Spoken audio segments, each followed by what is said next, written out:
The night had started like any other business dinner. Sharp smiles, forged laughter, and the sweet scent of ambition floating through the air. The Grand Pearl restaurant in Busan was alive with low conversation and the clinking of champagne glasses. Clara Ndlovu, the South African creative director of Luna Lux, sat at the corner table with her team, palms damp beneath the linen napkin. This was her first major international pitch, the moment she'd been working toward since she left Johannesburg with nothing but 2 suitcases and a stubborn dream. She adjusted the strap of her emerald silk dress, reminding herself to breathe. Across the room sat representatives from Han Group, the investment firm rumored to be the gateway into Korea's elite fashion network. Among them, a man sat slightly apart from Park Jae-young, the CEO himself. He was calm, unreadable, and devastatingly composed. Every gesture carried authority. Every silence demanded attention. When Clara rose to present her brand concept, her voice was steady but her heartbeat wasn't. The projector flickered a small technical glitch, and before she could fix it, one of the waiters stumbled, the tray tilting. The glass of red wine arced through the air like a curse and crashed straight onto Park Jae-young's sleeve. The room froze. "Oh my God, I'm so sorry." Clara rushed forward, napkin in hand, mortified. "Please, I didn't mean." "Stop." His voice was low, controlled. Everyone obeyed instantly, even Clara's breath. He looked down at her, eyes sharp and unreadable. But there was something else there too, curiosity. Instead of anger, a small, almost imperceptible smirk curved his lips. "You don't look like someone who apologizes easily," he said in perfect English, his tone both teasing and precise. Clara blinked, caught off guard. "Maybe I save it for when it's earned," she shot back, heat rising to her cheeks. A ripple of surprise, maybe admiration, passed through the table. It was the first time anyone had spoken to him that way. He leaned back slightly, still watching her. "Interesting," he murmured, more to himself than to her. "Luna Lux, is it? Let's schedule a private presentation tomorrow. No interruptions this time." Then he stood, nodded once, and left, leaving the scent of cedar and control lingering in the air. Clara's colleagues stared at her like she'd just provoked a god. Her hands were shaking, her pulse wild, but beneath the embarrassment was something unexpected. A spark. For the first time in a long time, she wasn't thinking about her ex, or the scars he left. She was thinking about him, the man with the impossible calm, the man whose eyes had seen her, not through her. That was the night everything began, with a mistake, a stare, and a heart that refused to slow down. Park Jae-young didn't believe in distractions. He believed in numbers, results, and silence, the kind that came from precision.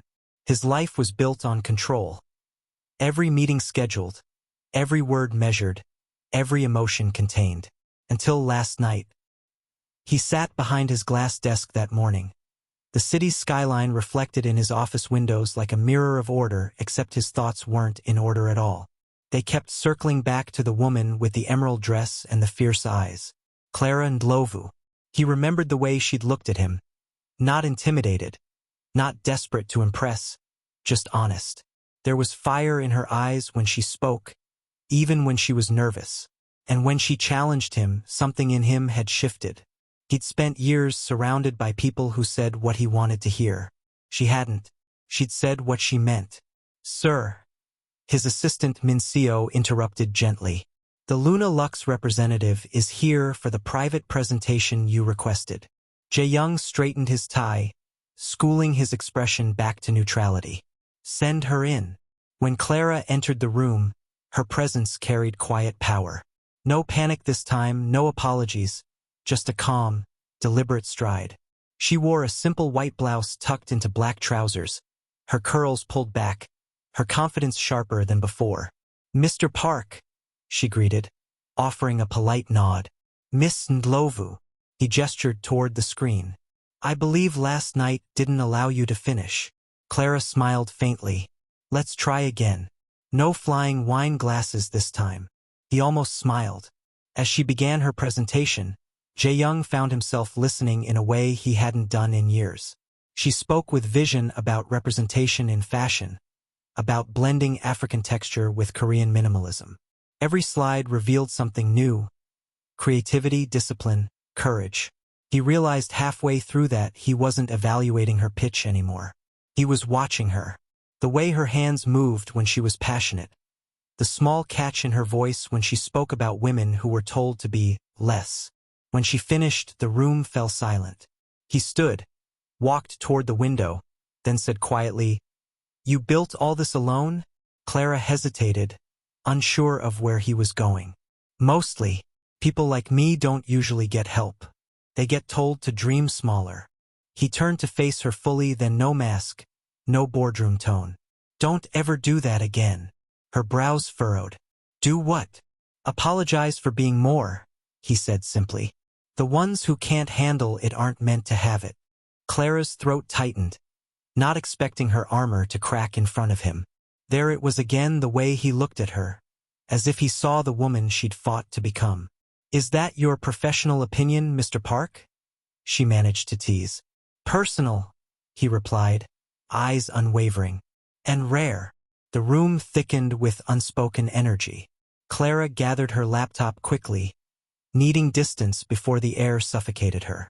"Thank you for your time," she said, her voice steady, though her pulse wasn't.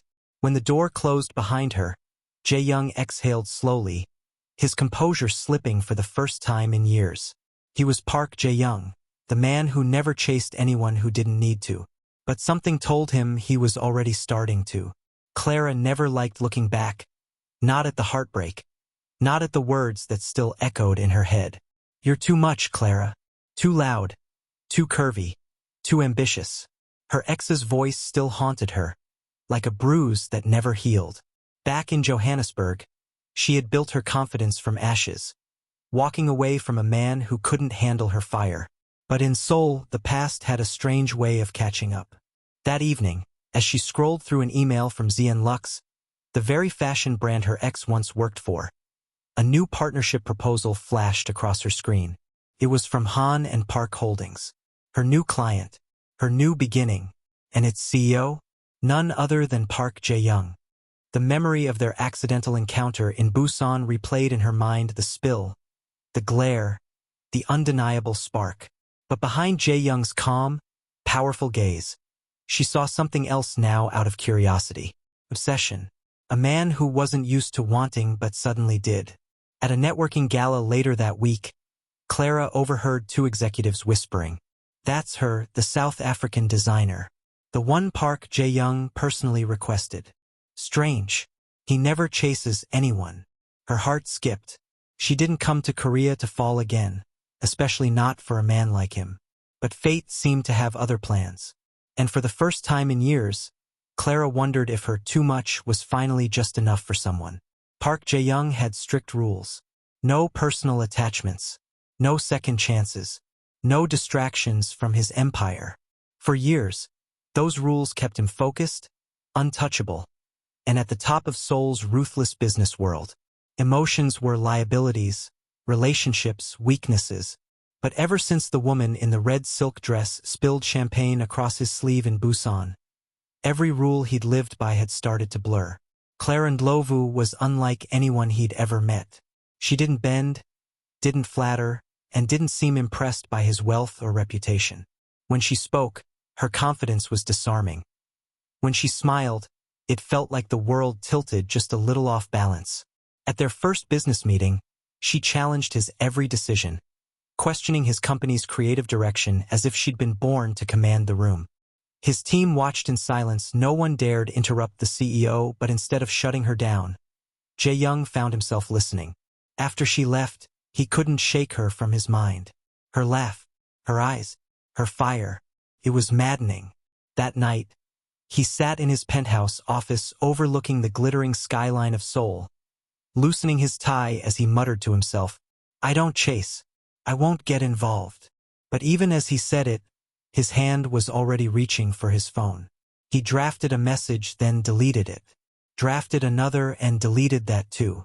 For a man who prided himself on control, Clara had become his unspoken weakness. And for the first time, Park Jae-young realized, maybe his rules were meant to be broken. Clara didn't expect to hear from him again. Not after the tension-filled meeting where she challenged every line of his proposal. Yet 3 days later, an elegant black envelope arrived at her hotel suite, sealed with Han and Park Holdings gold insignia. Inside was a single card. Dinner. 7:30 p.m. The Glass Garden, Seoul Tower. PJY.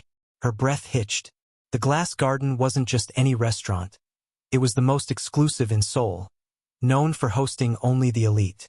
And the initials at the bottom left no doubt who it was from. Clara tried to tell herself it was business, that maybe he wanted to discuss the project, negotiate terms, or smooth over the creative tension. But deep down, she knew better. There was something in his eyes that night in Busan, something that wasn't professional at all. When she arrived, the city lights shimmered through the glass walls, painting the room in gold and silver hues. Park Jae-young was already there. Sharp suit, calm expression, that unreadable gaze that made her pulse quicken. "Miss Ndlovu," he greeted, rising to his feet. "You're right on time. And you're predictable," she teased softly, taking her seat. "I knew you'd choose the most dramatic view in Seoul." He chuckled, the sound deep and rare. "I like control and a good view." Then, after a pause, "Both are difficult to keep when you're around." The air shifted. For a man known for his restraint, his words held an edge of confession. The dinner that began with polite conversation soon turned into something else. Laughter, tension, curiosity burning beneath the surface. By the time dessert arrived, Clara's resolve had melted like the chocolate glaze on her plate. She stood to leave, but Jae-young stopped her with a quiet, steady voice. "Clara, I don't usually ask twice, but I'd like to see you again." Her heart raced. He wasn't playing a game, that was real, dangerous, unexpectedly. As she walked out into the Seoul night, the city lights reflected in her eyes.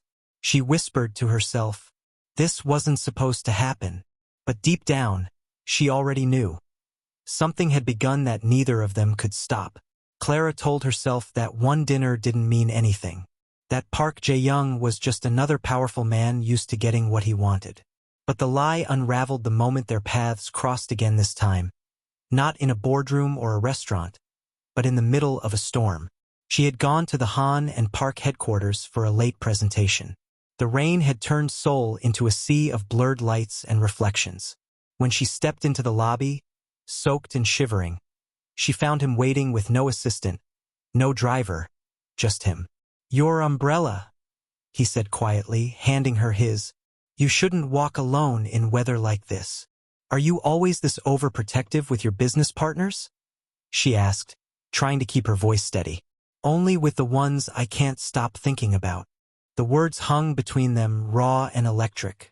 For a moment, the mask of CEO Park Jae-young slipped, revealing something deeper: desire, conflict, and a quiet kind of longing that scared them both. Over the next few weeks, their meetings became more frequent, some scheduled, most not. A stolen glance across a conference table. His hand brushing hers when passing a folder. Her laughter cut through his tension like sunlight through rain. It was subtle at first until it wasn't. One late evening, as they reviewed sketches in his office, the silence grew heavy. The city glowed behind the glass walls, and Clara could feel his gaze tracing every word she spoke. "Why are you looking at me like that?" she whispered. "Because I'm trying not to do something I'll regret." But when she stepped closer, every wall between them began to crumble. In that moment, with the storm raging outside and their hearts caught between reason and want, both knew they were standing on dangerous ground. For Park Jae-young, control was everything. For Clara Ndlovu, freedom was survival. And now, both were starting to lose what defined them. Clara had seen many kinds of men, charming ones, broken ones, and those who hid behind their power. But Park Jae-young was different. His silence spoke louder than most people's words, and every time she looked into his eyes, she saw a man waging a war no one else could see. After that stormy night in his office, something between them shifted. There were no confessions, no promises, just a quiet understanding neither could name. Still, the air between them pulsed with something dangerous. He started showing up more in small, unexpected ways. A cup of coffee delivered to her workspace, just how she liked it. An early morning text. Did you sleep well? A driver was waiting outside her hotel when it rained. For a man who built walls around his life, he was slowly letting her in. One afternoon, after a long design meeting, Clara found herself wandering into his private office. The shelves were lined with books, awards, and a single framed photograph of a young boy with his mother, smiling under cherry blossoms. When he walked in, her hand was already hovering near the frame. She was beautiful, Clara said softly. Jae-young paused, the slightest flicker in his expression. She was everything. The air shifted tender and heavy. He rarely spoke of his past, but in that moment, the cracks in his armor showed. His mother had died when he was 18. The company he now ran had been built from his father's empire, a man more obsessed with legacy than love. It's why I don't let people close, he admitted quietly. Every time I did, I lost them. Clara stepped closer, her voice barely above a whisper. Then maybe it's time you stopped running from the people who want to stay. For a long second, he just looked at her soft, unreadable. Then, almost without meaning to, he reached for her hand. The world seemed to still. No titles, no rules. Just two people standing where the past and present collided. But neither of them knew that someone was watching. Someone who wasn't happy about how close they were getting. And soon, the walls they'd begun to break down would reveal secrets neither was ready to face. The first sign that something was wrong came quietly in an anonymous email. Clara opened it late one evening after a client's dinner. First, it looked like spam. But then she saw the attached photo of her and Jae-young leaving the glass garden together. The subject line read, "Do you know the kind of man you're falling for?" Her stomach tightened.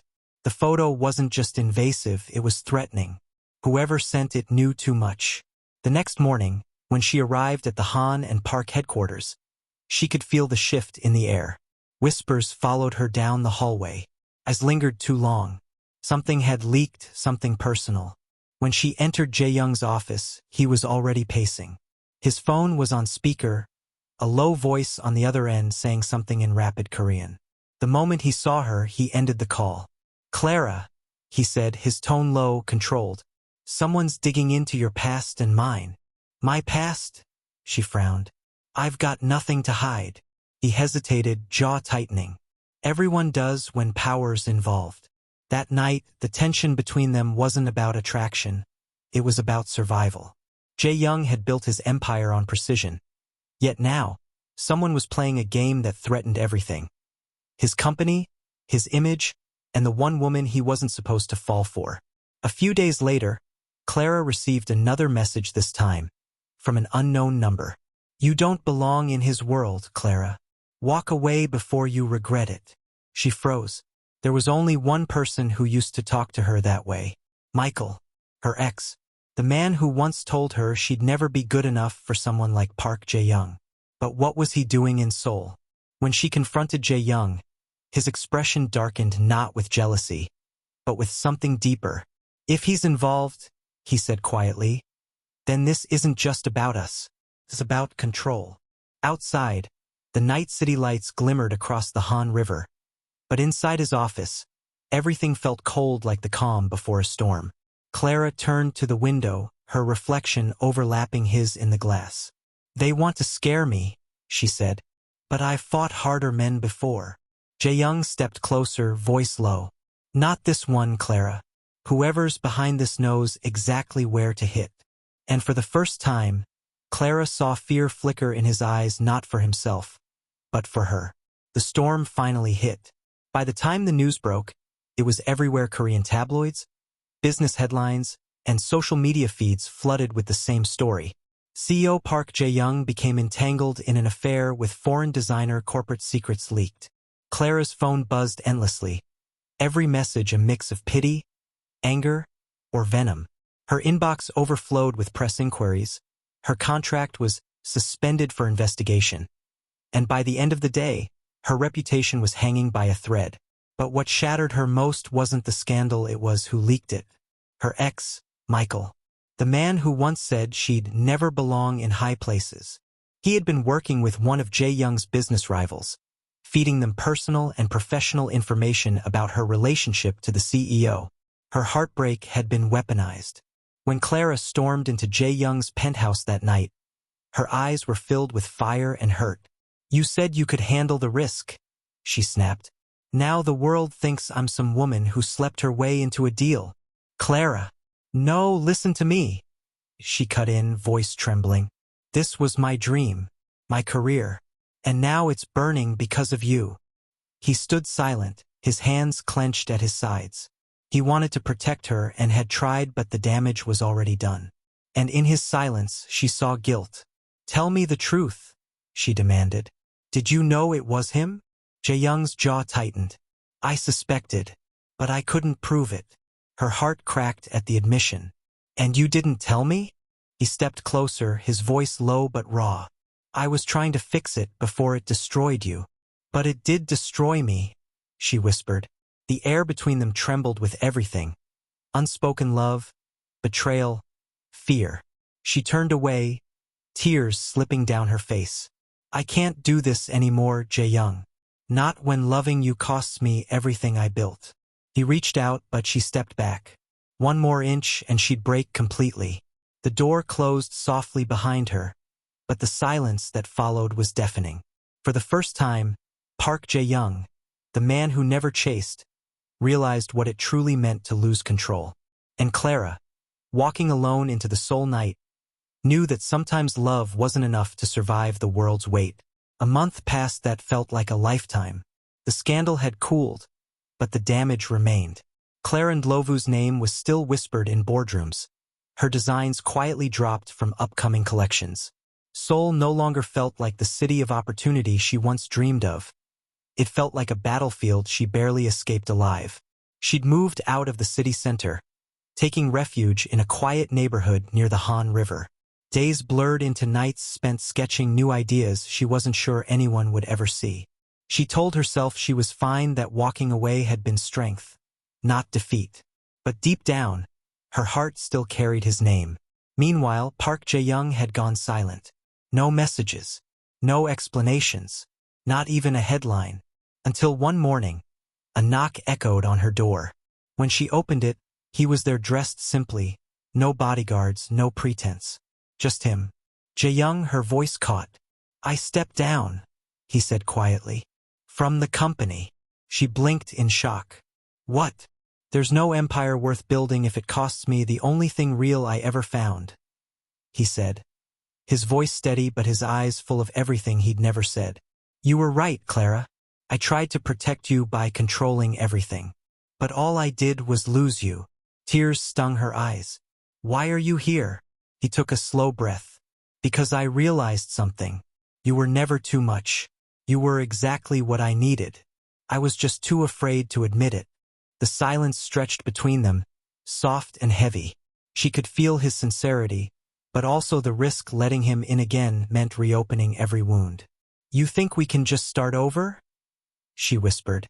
"No," he said, shaking his head. "But maybe we can start right." He handed her a small envelope and a new contract. Independent collaboration. Equal ownership. Her name first. "This time," he said, "you lead." Clara's hands trembled as she took it. The gesture wasn't about business. It was an apology, a surrender, and a promise all at once. For a long moment, she said nothing. Then, finally, she smiled softly, cautious, but real. "Maybe," she murmured. "We both needed to lose everything to find something worth keeping." He stepped closer, his hand brushing hers, not claiming, not demanding, just asking. Outside, the city lights shimmered over the river, reflecting the quiet beginning of something new. Not perfect, not easy, but theirs. And for the first time, Clara didn't feel like too much, she felt like enough. Thank you for watching. If you enjoyed the story, please like, share and subscribe to my channel.